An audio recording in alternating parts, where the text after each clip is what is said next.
నమస్కారం. నేను మీ అంబటి సుధాకర్ గంగపుత్ర మాట్లాడుతున్నా.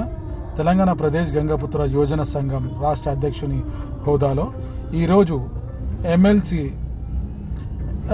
మన తీన్మార్ మల్లయ్య నవీన్ చింతకాల నవీన్ గారు ఎమ్మెల్సీ కౌన్సిల్లో మాట్లాడుతూ ఆయనకు మతి భ్రమించి మాట్లాడుతున్నాడా తెలియదు, కానీ కాంగ్రెస్ పార్టీ ఇచ్చిన బీసీ డిక్లరేషన్, కామారెడ్డి డిక్లరేషన్లో బీసీడీలో ఉన్న వాళ్ళని బీసీఏలో కలపాలని ఈయన ఏదో వత్తాసు పలకడానికి వెళ్తున్నాడు. తీన్మార్ మల్లయ్య గారు, మీరు 3 జిల్లాల నుంచి ఎన్నుకుంటే ఎమ్మెల్సీ అయ్యారు. ఇంకో విషయం, మీరు బీసీల గురించి ముందుకు వచ్చి బీసీల బహుజన పార్టీ పెడతా అంటే మేము సంతోషించినాం, మీకు సహకరిద్దాం అనుకున్నాం. కానీ అసలు బీసీ కులాల మధ్యలో చిచ్చు పెట్టుకుంటూ బ్లాక్మెయిల్ చేసుకుంటూ అసలు బీసీలలో ఎంతమంది బీసీలు ఉంటారు, బీసీల కులవృత్తులు ఏంది అసలు మీకు తెలుసా తెలియదా? మీరు ఏం చదువుకురు, ఎక్కడి నుంచి డిగ్రీ పట్టుకున్నారో తెలియదు, అర్థం అవ్వట్లేదు. మీరు ఉండేది భువనగిరి జిల్లాలో మీ గంగాపుతులు ఎవరో తెలియదా? యాదగిరిగుట్ట కింద పూర్వకాలంలో రైల్వే ట్రాక్ దగ్గర ముదురాజులు పండ్ల వ్యాపారం చేసుకునేవాళ్ళు, అది నీకు తెలియదా? మేము సూటిగా మిమ్మల్ని ప్రశ్నిస్తున్నాం, ముదిరాజులది పండ్ల వ్యాపారం కాదా? వాళ్ళు పూర్వకాలంలో రాజులని చెప్పుకునేవాళ్ళు రాజులు కాదా? మరి గంగాపుత్ర, బెస్తా, గూండ్ల కులవృత్తి ఏంటిది? మళ్ళీ వాళ్ళని ఎందుకు మా దాంట్లో బీసీడీ నుంచి బీసీఏలోకి రావడానికి ప్రయత్నం చేయడానికి కారణం ఏంది? మీకేమైనా మూటలు అందినాయా అని మేము ప్రశ్నిస్తున్నాం. అరే మీరు పెడితే బీసీలకు 42% కావాలన్నారు, చలో ఠీకే, సంతోషం. మీరు బీసీల గురించి పార్టీ పెడుతున్నారు, సంతోషం. రెడ్డిల పాలన అయిపోయింది, రావుల పాలన అయింది, కేటీఆర్ వాళ్ళ పాలన ఎక్కువైపోయింది, మనకు 42%లో మనకు శాతం కావాలన్నారు, సంతోషం. కానీ ఇదేందా బీసీ కులాల మధ్యలో కుట్లాట పెట్టుడు? ఇదేమన్నా నీకేమైనా అర్థమవుతుందా? తీన్మార్ మల్లయ్య గారు,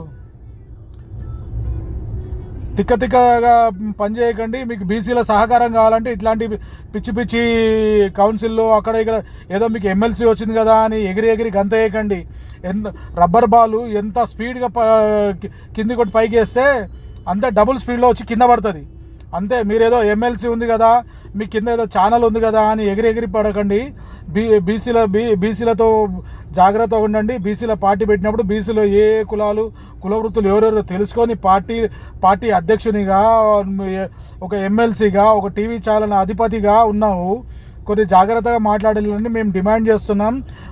మరి ఇంకో డిమాండ్ ఏంటంటే, మీరు ఇమీడియట్గా మీరు పత్రికాముఖంగా చెప్తారా, మీ ఛానల్ ప్రకారం చెప్తారా, మా గంగాపుత్ర గూండ్ల బెస్తలకు క్షమాపణ చెప్పాలి. లేకపోతే మీ ఆఫీసు ముట్టడి చేయడానికి కూడా మేము వెనకాడం. ఓకేనా? ఇది హెచ్చరిక అనుకోండి, రిక్వెస్ట్ అనుకోండి. మేము కూడా బీసీలమే. నువ్వు బీసీ అయినంత మాత్రాన మేము కూడా బీసీలమే. బీసీల తరఫున గురించి కూడా చెప్తున్నా, బీసీఏ హక్కుల పరిరక్షణ సమితి గురించి కూడా చెప్తున్నా, 56 కులాల ద్వారా కూడా చెప్తున్నా. నా పేరు Ambati Sudhakar Gangaputra, son of AL Mallayya. ఓకేనా?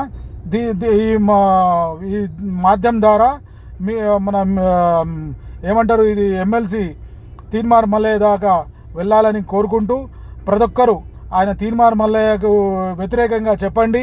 కావాల్సిన నంబర్లు కావాలంటే ఇస్తా, ఆయన ఆఫీస్కి ఫోన్లు చేయండి, చెప్పండి బీసీడీలది కులవృత్తులు ఏంటిది, బీసీఏలది కులవృత్తులు ఏది.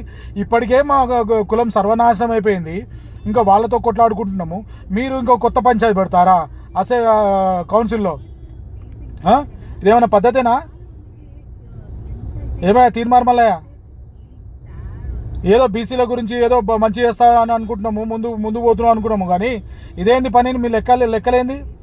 పద్ధతి ఏంది? జాగ్రత్తగా చెప్తున్నాము, జాగ్రత్తగా మాట్లాడండి.